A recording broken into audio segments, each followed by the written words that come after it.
গোলাঘাট জিলাৰ বৰপথাৰ মৌজাৰ আমগুৰি বছাপথাৰ গাঁৱত দৈয়াং নদীৰ পানীৰ কবলত প্ৰায় অৰ্ধ শতাধিক ঘৰৰ পৰিয়াল। প্ৰায় 1000 বিঘা কৃষিভূমি জলমগ্ন। কৃষকৰ মাজত হাহাকাৰ। ঘৰৰ ভিতৰত পানী সোমোৱাৰ ফলত অনিষ্ট হৈছে ঘৰৰ বিভিন্ন সা সামগ্ৰী।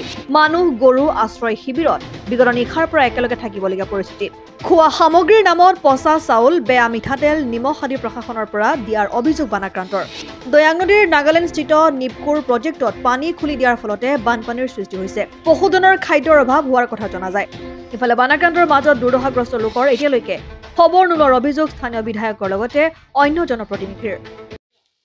কি কওঁ আমি ক'বলৈ ভাষাই নাই। আজি এসপ্তাহ আগত পানী সোমাই গৈছিলে, সোমাই আমাৰ চোতালৰ পানী ওলাই নগ'লে, আকৌ আহিলে। এতিয়া আমি কালি ৰাতিৰ পৰা বাঁহজোপা তলত বহিলোঁ, তাৰপৰা ওচৰৰ দাদা এজনে আমাক নিলেহি। এতিয়ালৈকে আমাক কোনো প্ৰশাসনে বা অন্য কোনো মানুহে খবৰ খাতি একো লোৱা নাই, খাবলৈ ববলৈ একো দিয়া নাই আমাক। যোৱাবাৰত চাউল এয়া দিছিলে, চাউল দিছিলে, চাউলৰ ভাত আমি খাব নোৱাৰোঁ। একদম কোমল আৰু ফেটফেটা হৈ যায়, গোন্ধ এটা আছে। 5জনত 9 কেজিকৈ দিছিলে। 9 কেজি মানে ওজন হিচাপে নহয়, জাৰ চিষ্টেমত দিছিলে। সেইটো আমি পালাত বা হেৰিয়াত আমাক জুখি দিয়া নাই, মগে দিছে বা জাৰে দিছে, তেনেকৈ দিছে। 1 পেটি নিমখ দুঘৰক ভাগ কৰি ল'বলৈ দিছে। 200 গ্ৰামৰ বটল 2টা দিছে। তাৰ প্ৰতি যদি আমাক আধা লিটাৰ মিঠাতেল দি দিলেহেঁতেন, একেটাই নহয় জানো?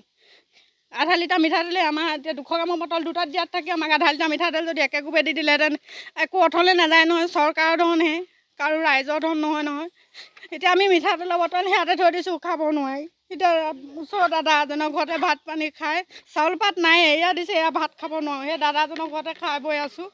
গৰু ছাগলী তাৰমানে একদম থাকিবলৈ জেগা নাই। অকণমানি ল'ৰা ছোৱালীবোৰ লৈ এতিয়া ঘৰে ঘৰে থাকি ফুৰিবলগীয়া হৈছে।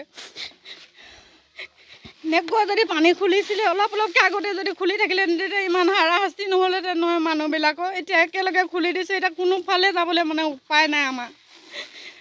ল'ৰা ছোৱালী ক'ত কেনেকৈ পঠিয়াবলগীয়া হৈছে ক'লে আমি নিজে গম নাপাওঁ। ঘৰখনৰ বস্তু একো নাই। আমগুৰি বচা উঠা পৰে।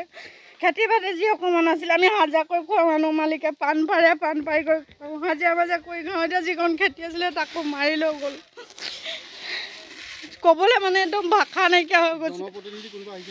কোনো অহা নাই। গাঁওবুঢ়া আহিছিলে কালি ৰাতিপুৱা বেলাতে খবৰ ল'বলৈ, তাৰ বিনিময়ত বাৰু বেলেগ কোনো অহা নাই। বেলেগ মানুহ কোনোৱে নাই অহা।